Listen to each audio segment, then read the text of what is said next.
আজ high voltage পরীক্ষা, তাই পরীক্ষার্থী হলে ঢুকছে পরীক্ষা দিতে।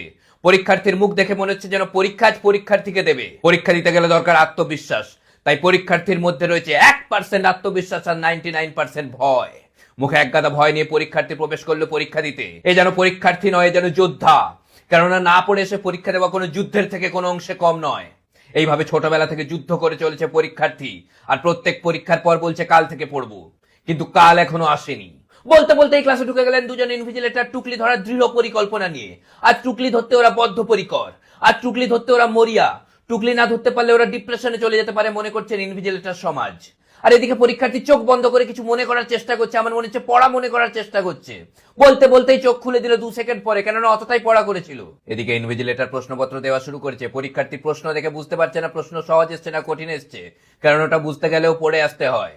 বলতে বলতেই পরীক্ষার্থী লেখা শুরু করেছে। টানা পরীক্ষার্থী লিখছে, দুর্ধর্ষ গতিতে পরীক্ষার্থী লিখে চলেছে। কোন দিকে পরীক্ষার্থী তাকাচ্ছে না, অপর দিকে তো একদমই তাকাচ্ছে না। পরীক্ষার্থীর নিচের দিকে মুখ করে অসাধারণ ভাবে দুর্ধর্ষ গতিতে লিখে চলেছে। সমাজ জানতে চাইছে পরীক্ষার্থী কি লিখছে। কি লিখছে? ও, পরীক্ষার্থীর নাম আর রোল নাম্বার লিখে দিয়েছে।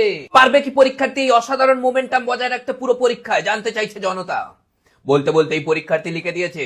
1 ঘন্টা অতিবাহিত হয়েছে। পরীক্ষার্থী সেকশন এ আর সেকশন বি সব প্রশ্ন লিখে দিয়েছে, শুধু উত্তর লেখা বাকি, কারণ ওটা জানে না।